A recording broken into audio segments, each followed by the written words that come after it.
Hey everybody, it's Matt. Welcome back to the Journey Church podcast. If you haven't yet, be sure to subscribe to this podcast so you can automatically get our weekly episodes.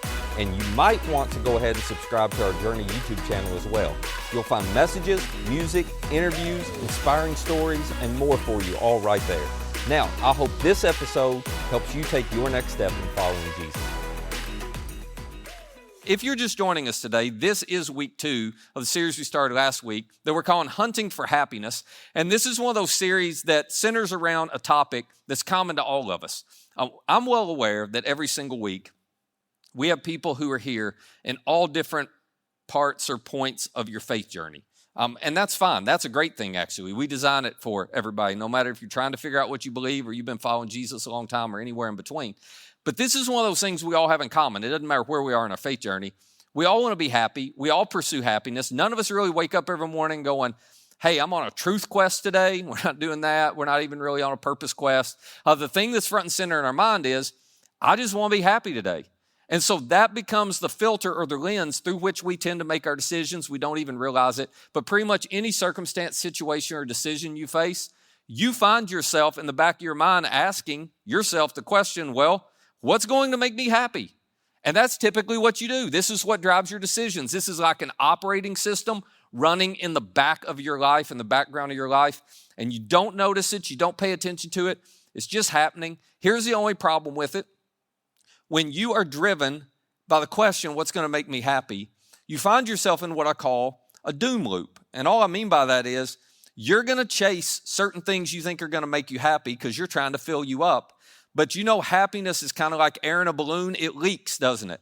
And so you start to get it, and then it starts to leak, and you're not as happy anymore. And so then you chase more, and you get happy, and then it starts to, go away and fade, and then you chase more. And you find yourself doing this over and over and over. And the problem is, the whole time you're chasing happiness, your focus is entirely on you.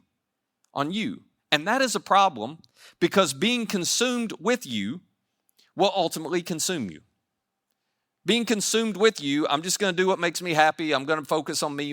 Being consumed with you always, eventually consumes you, which is why when Jesus was on this earth, he was constantly inviting people to trade chasing happiness for something bigger and something he said was better. But the interesting thing about it is he said, if you will chase what I'm inviting you to chase, you'll actually get happiness as a bonus. But you chase happiness and you're going to lose both what I'm inviting you to chase and happiness too. The thing he was always inviting people to chase is this big word right here, the word purpose. Now, we're going to talk about this for the next few minutes today, but I want to acknowledge something up front. I realize for a lot of us, when you hear somebody talk about purpose, it's just frustrating. For some of you, it's frustrating because you're like, I don't even know what that means. I'm not sure there's any special purpose to my life. I don't really even get that. And I hear people talk about it, and I think that's not normal. That's not me. Or some of you would say, I'm incredibly frustrated because I've been trying to find purpose. I have been chasing it. I have been looking for it. I'm doing my best to figure out what my purpose is. I've been trying for years. I can't figure it out.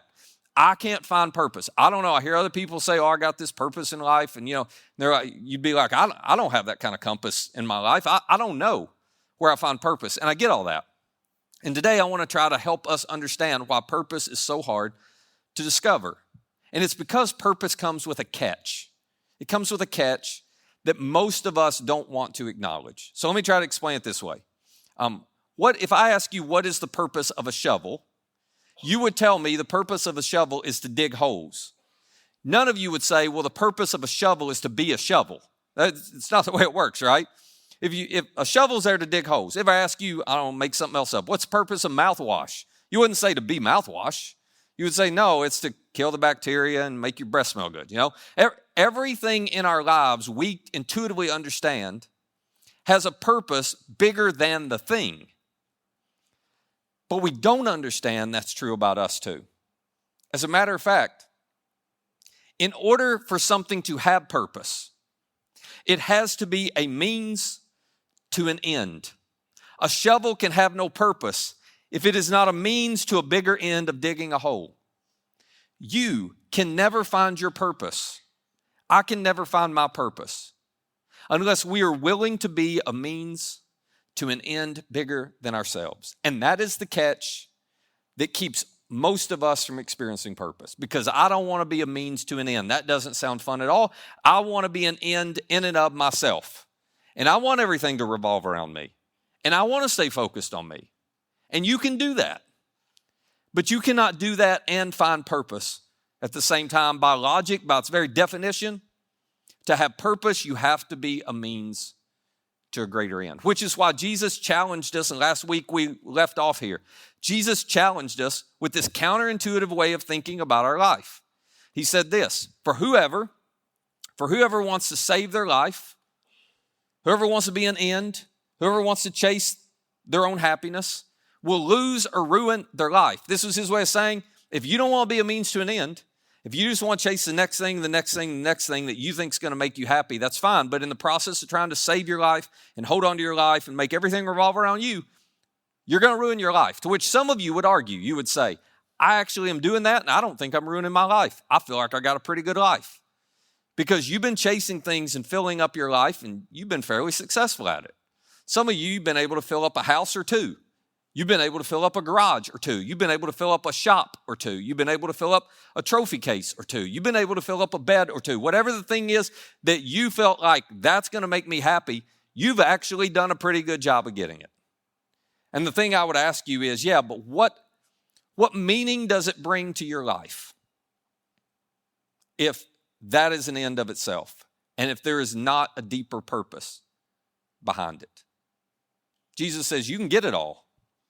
But you will ruin your life if you approach life trying to be an end and not a means. Which is why he went on to tell us, whoever wants to save their life will lose it. But whoever loses their life for me and the gospel, whoever decides, I am going to be a means to an end, which feels like I'm ruining my life, but I'm going to be a means to an end bigger than myself. Specifically, Jesus says, if you're willing to be a means to my end, if you're willing to be a means for me and the story and the purpose that I'm accomplishing in this world, when you do that, you're actually going to save your life.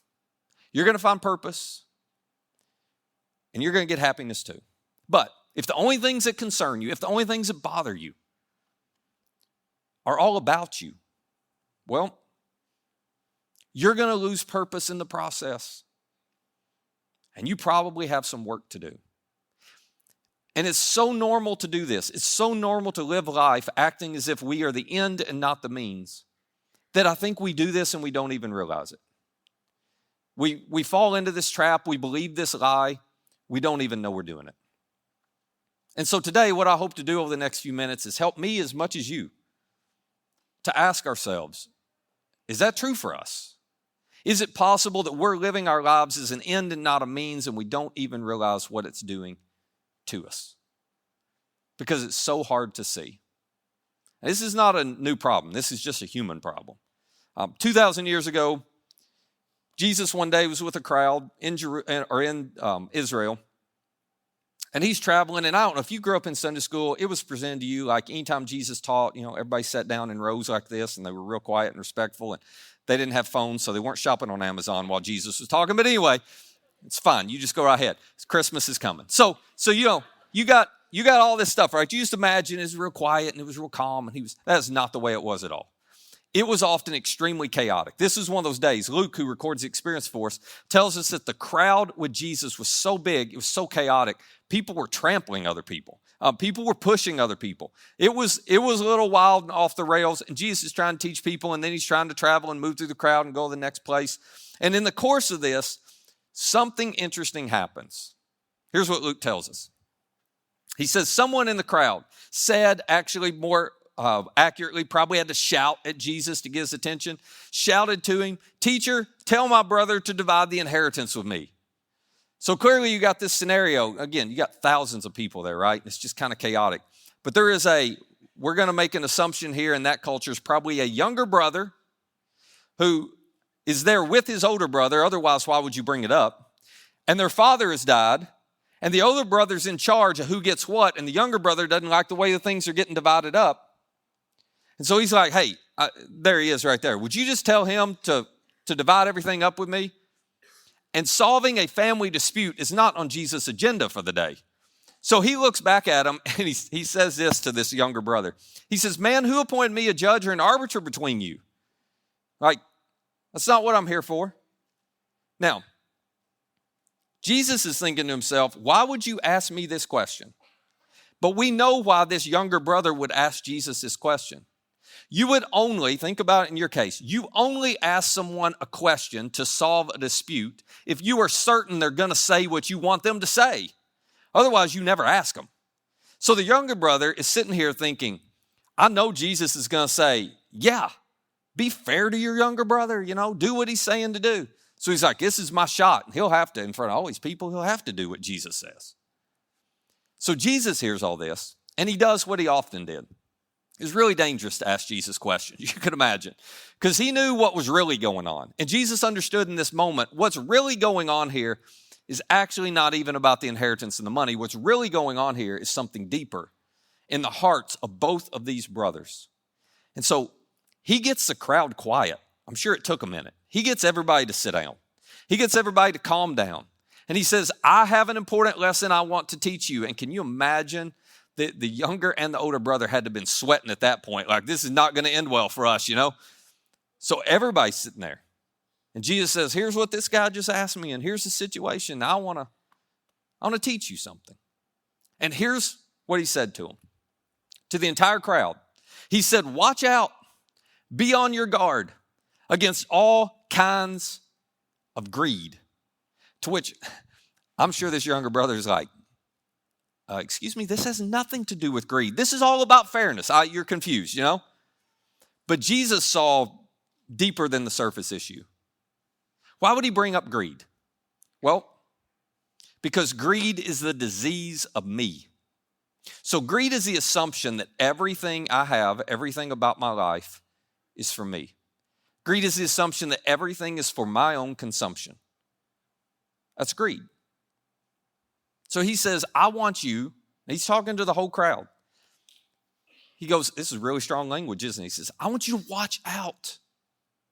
I want you to be on your guard against all kinds, because it comes in a lot of different ways and forms. It disguises itself. I want you to watch out, be on your guard against all kinds of greed, which was his way of saying, I want you to put up a security perimeter around your heart.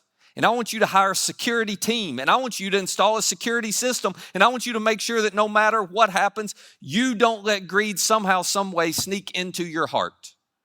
Now, just hit pause real quick. If I were to ask you today, hey, when's the last time that you paused to watch out and be on your guard against greed? I already know the answer. It's never. When's the last time you stopped and thought, I really need to pay attention, do a security sweep on my heart? There may be some greed in there. You hadn't thought that. Did any of you wake up this morning and go, I think a little greed may have snuck in? I really hope Matt talks about that today because I could use some help.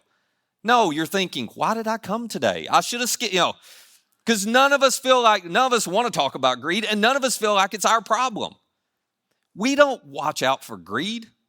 We're not on our guard against it. Are you kidding me? Of course we're not. You know why? Because we only watch out for and guard against perceived threats. And none of us think greed is a threat to us. We only watch out for perceived threats. This is why you pulled in the parking lot today. And when you got out, you locked your car. Because you looked around at those sketchy parking lot guys and you thought, just to be safe, I better lock it. But none of you showed up today with bear spray, did you? Because you're not worried about a bear. You're worried about sketchy parking lot guys. One of them has Mickey Mouse hands on. What's going on out there? Okay, I get it. They are sketchy. You should lock your car, okay? Go ahead. Just kidding. I love you guys. So, this is how we handle life. We're not cautious about things we don't think are a danger. We're only cautious when we feel like there's a threat. So, of course, none of us watch out for greed. This is kind of Jesus' point. He's like, none of you get it. I'm telling you, it should be high alert. You should post security all around your heart. You should check and sweep the room carefully on a regular basis. You got to watch out, be on your guard against all kinds of greed. Okay, Jesus, why would you act like this is so dangerous? Because again, none of us want to be greedy. None of us want people to think of us as greedy. But I'm going to say what none of us want to say out loud. We have a lot of choices we could make in life that we feel like are really dangerous, that can wreck our world. Greed's not in the top 10. I mean, it's not great, but we're not that concerned about it. We're certainly not scared about a little greed's creeping its way into our heart. Why would Jesus go, no, it should go at the top of the list. It should be threat level number 1. I'll tell you why. Jesus knew this. Jesus knew that greed guarantees we are always an end and never a means. Now think about this. Greed is the disease of me. Greed is the assumption everything is for my consumption, which means when greed sneaks in, it is a guarantee that you will approach life as if you are an end in and of yourself. You will never, as long as you have greed, you will never live your life as if you're a means to an end. And according to Jesus, it's dangerous. Because if you're always an end and you're not a means, you'll miss out on purpose. You'll miss out on meaning. You'll miss the life you were created to live. So we look at greed and go, it's kind of a little problem, but it'll just keep it under control. It'll be fine. Jesus goes, no. It's destroying and robbing you of the very life you were created to live. It's guaranteeing you're going to keep living your life as an end and never a means. Which is why Jesus then looked at the crowd and he made a statement that all of you would shake your head and go, yep, I agree with. Doesn't matter if you're Jesus follower or not, we would all agree with this. But he looked at the crowd and said, can I just remind you of something? Life does not consist in an abundance of possessions. And we all agree with that intellectually, but we don't live this way experientially very well. We all know intellectually my value and meaning in life is not equal to what I own. We all know that. But that's not necessarily how we live. As a matter of fact, if you want to know what you are currently trying to extract purpose from, if you want to know where you're trying to find purpose, because all of us try to find purpose in something. When you're an end in and of yourself, you're trying to find purpose in yourself. If you want to know what you're trying to find purpose in, all you have to do is follow the trail of your money. You could follow some other trails, but this one will work for you. I would recommend you try it this week and see where it leads. Just pay attention to where the majority of your money goes. That will show you what you're trying to extract purpose from. For some of us, we're trying to extract purpose out of image, the way people see us, the way we portray ourselves, and that's what drives the houses we buy, the cars we drive. It's what drives what we do with our money. For some of us, it's the people we're around. We try to extract purpose from being connected to certain people, so we spend our money to put ourselves in circles where we're going to be around those people. For some of us, it's pleasure, and that is actually what's driving the travel, the hobbies, the whatever the thing is, because we're trying to extract purpose from pleasure. For some of us, it's financial independence. It's why we save and invest and save and invest, and we're always, got to hold on to everything. Because we want to find our purpose in being financially independent.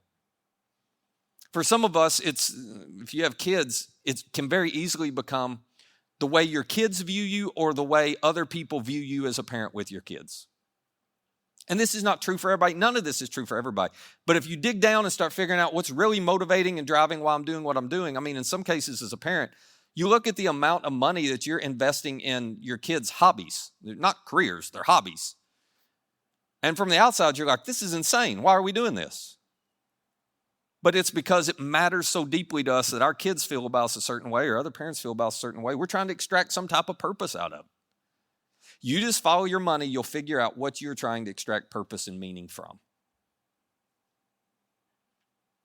And in the process of doing that, greed often sneaks right past any security system we might have. Most of us aren't even paying attention. Sneaks right into our heart. And to Jesus' point, greed is a thief. It's going to rob you every time of purpose. You can't be a greedy person and a person who lives with purpose. The two don't go together. because you can't have purpose without being a means to an end, and greed guarantees you're always going to stay an end, and you're never going to be a means. But even now, some of you are hearing this going, no, I don't think I'm too worried about it. I mean, I hear what Jesus said, but it's not going to be a high threat level for me. I think it's working out fine the way I'm doing it. And the reason you feel that way is because greed always promises more, but it leaves you with less. So then you think, I must have done it wrong. I need to chase a little more. You've lived this way, so have I. But as long as there's the hope and the carrot being dangled out there of a little bit more, and greed's telling you this will solve it, this will solve it, this will give you what you're looking for, well, we just keep falling into the trap, believing the lie. And we miss the very thing we most want. Purpose, which as a byproduct will deliver happiness. So, you remember Jesus said, watch out, be on your guard against all kinds of greed? I don't know if you've ever thought about that, but you think of money, obviously, when we talk about greed. We all do. But greed comes in a lot of shapes and sizes. It's subtle, it's sinister, it comes in a lot of disguises. So what I want to do is I want to ask you a few questions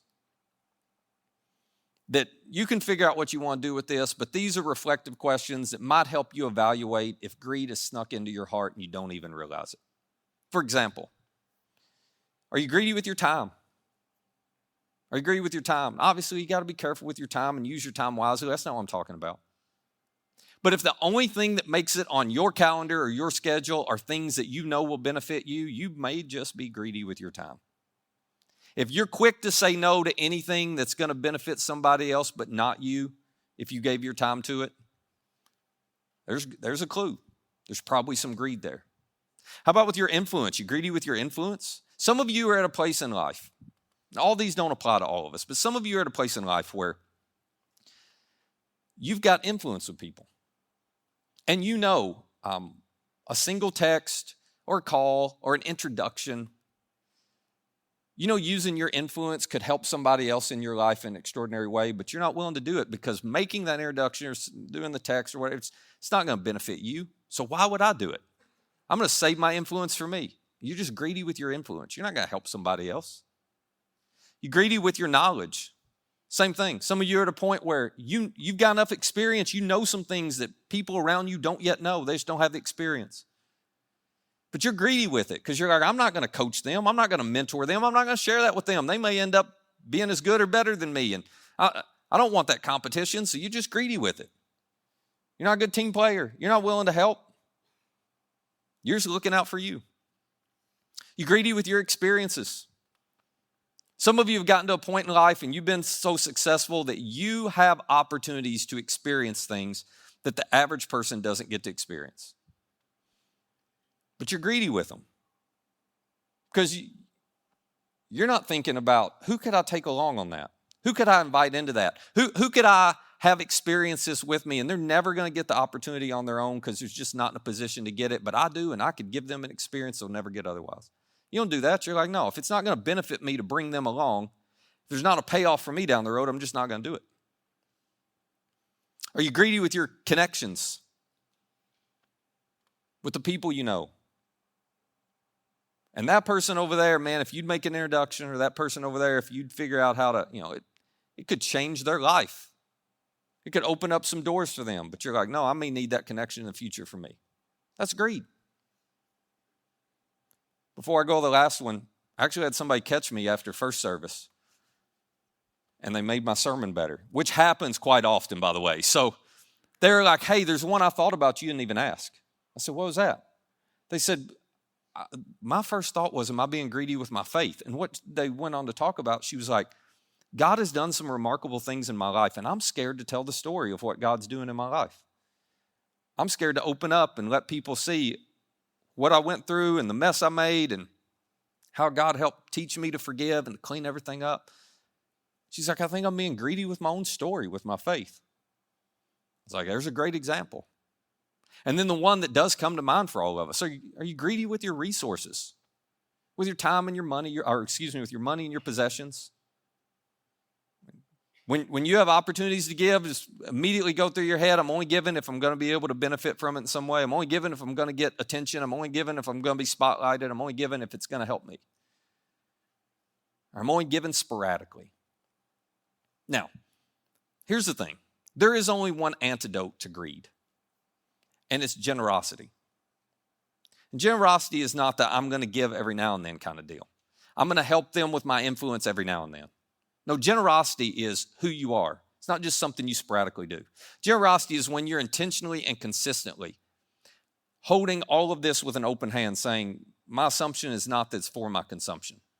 My assumption is all of this in my hand is to be used to help somebody else. Generosity guarantees you are a means to an end, not an end. Greed guarantees the opposite. That's why it's the only antidote. So whether you call this your church or not, whether it's your first time, you figure out how to apply this. But I would encourage you to do this. I would encourage you to find a way to intentionally develop a habit of practicing generosity, not just with your money, in all these areas. Because if you'll do that long enough, it will rip the greed out of your heart. Because you will be choosing every time you're generous to live as if you're a means to an end. And you'll find purpose. So, that's for you to figure out what you want to do with it. I want to close by talking for just a second to all of us who call Journey our church, okay? All of us who love this place. And I love being a part of this place. Hopefully you do too. I absolutely love it. It's the greatest honor of my life. Not another church I'd want to be at. For the last 20 years, it's just been amazing. Being with you and getting to serve alongside you is incredible. But a couple of years ago, I started noticing something that was just nagging at me, bugging me. I felt like it might be a problem. But I didn't know for sure. So I've just been watching it, and I've been paying attention. I've been trying to figure it out. And I'm not trying to be mean when I say this. I'm including me in this, okay? But I think we have a greed problem. Me included. I think we have, now not organizationally. I'm not talking about as a church what we do in the community and I'm not talking about that. We don't have a greed problem there. We're extremely generous. As a matter of fact, behind the scenes, one of the things we've always said, it's not really a value, but it's kind of a value. One of the things we've said for 20 years is, we'll be generous and we just may go broke giving. That's okay. We've tested that a few times. But we're always trying to practice generosity organizationally. I'm talking about individually. Not all of us. Some of you don't have this issue, but some of us. I think greed may have snuck into our hearts. We don't even realize it. We weren't watching out. We weren't being on our guard. And real quickly, I'm going to tell you why I'm saying that. None of this is meant to be criticism. This is just what I've been watching, what I've been trying to process. A couple years ago, we built the student space for 6th through 8th graders and our high schoolers and allowed us to have more space for our preschool and elementary. So we built that space, and it's been incredible. It's helped our kid and student areas grow quite a bit. We should have been able to give enough to pay cash for that, and we weren't. We had to borrow money for that. That made me scratch my head. I was like, that just doesn't seem right. I don't know if that's a sign of greed or not, but kind of got my attention. I was like, that's odd. That we should have never had to borrow money to finish that building. And then I told you in September about, been watching the 4 offerings since we moved in the building here, and the amount for those of you who aren't or new around here, we give money away to nonprofits every year, do a big offering, give every penny away. And that amount had been going down, which again, I was kind of like, wonder if that's greed, but I don't know. Like last couple of years have been hard on people, it's economically, it's hard. And some of you, I know it's hard still right now. I totally get that. I live in that world. So I was like, I don't know. And then this year we did the 4 offering, and you're like, why are you telling us we're greedy? We just gave away $275,000. I know, I am super proud of you, okay? But remember, one-time giving does not rip greed out of the human heart. It's a good step, but anyway. So we responded in an incredible way this September, and so proud of that and what happened. But in the middle of that, I had people making comments, not a lot, just every now and then. I had people making comments to me like, I'm not sure I totally like this because I think we should only give our money local and we shouldn't give it to anything that's not in our local community. And I was like, I don't know what that, I'm not making any accusations. I was like, I wonder if greed's at the bottom of some of that, because we've been giving locally and we didn't cut anything local. We're always super generous locally. So I was like, well, that's interesting. And then, I heard through the grapevine a few people saying, man, I'm just getting really frustrated. He's talking about money too much. As we were talking about this offering to give money away to people. So I was like, yeah, okay. By the way, just so you know, I'm a preacher's kid. You cannot say anything to me that offends me. So none of this stuff has bothered me. I would say come tell me directly because I've heard it through the grapevine. You do kind of tick me off when you do that. It's called gossip. So just come tell me directly. Just say, I don't really like the fact you're talking about money, and we'll talk about it. That's fine. So anyway, if I find out, I'll just come talk to you. So you might as well come talk to me. Anyway, so now that that's off my chest, I don't like gossip. So anyway, I heard some of that, and I was like, we're giving money away. Like, it doesn't make any sense. I wonder if that's greed, So anyway, I'm kind of watching all this, trying to put it together. And then this week, I found out something. And I was like, that's kind of the last piece. I think we have a greed problem. And I want you to know, if you're new around here, real quick, I work on these messages 2-3 months in advance, okay? So this message was planned a long time ago. So I'm not reactionary in my messages. If anything lines up, you just got to blame God for that, because I am not reactionary, okay? So anyway, that's not why we're talking about this today. But this week I found out something. Now, here's the good news. From fall of 2 years ago to fall of today, our church has grown by 21%. Which is about how we typically grow, but that was amazing. That was awesome. I was like, well, that's great to hear. And then they told me, while our church has grown by 21% in attendance, our giving has grown by 7%. And I was like, I do think we have a greed problem. I think we do. And that's just one sign. Like, we could talk about the influence, and we could talk about connections, and we could talk about time, and all that stuff too, okay? But this is just some of the pieces. This is why I'm saying what I'm saying. And I'm not saying it because organizationally, the impact that's had. I mean, y'all are smart people. If you grow by 21% and your giving only grows by 7%, the challenges that creates organizationally. You figure that out. That's not why I'm bringing it up. I'm bringing it up because it really concerns me for us personally.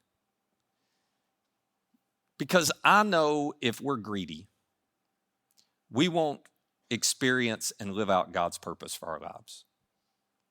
And as your pastor, I'll just tell you, the thing that I want more than anything else is for you to experience God in a personal way as you're living out the purpose that He has for you. And greed just guarantees we're always going to be an end and never a means.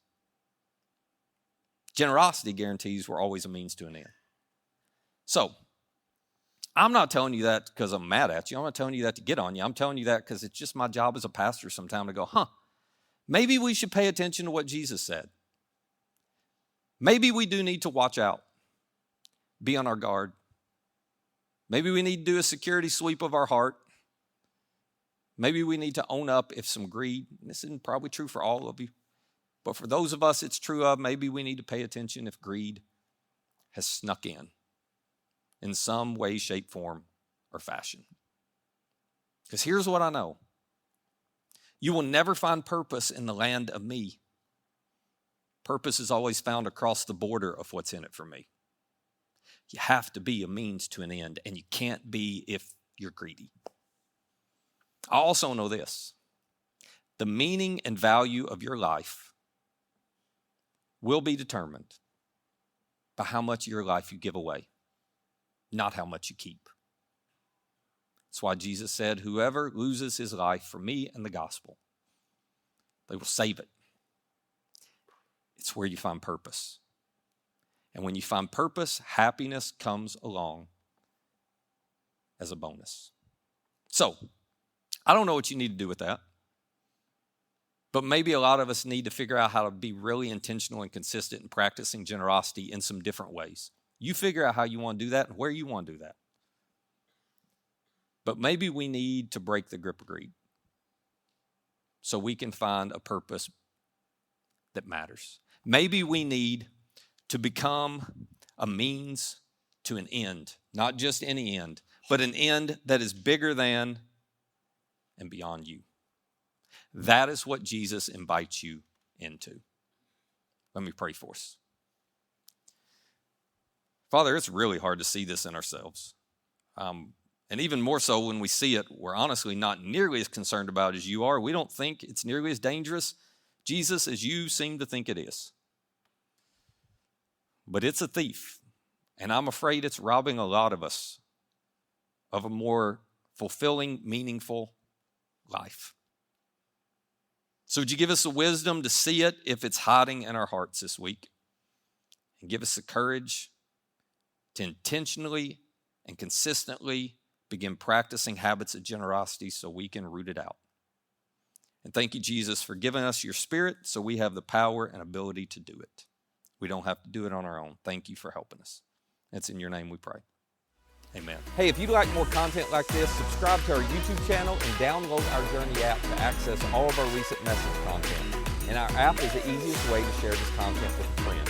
For more information on our church or to find our app or our YouTube channel, just visit JourneyCalway.com. That's JourneyCalway.com. Thanks for listening.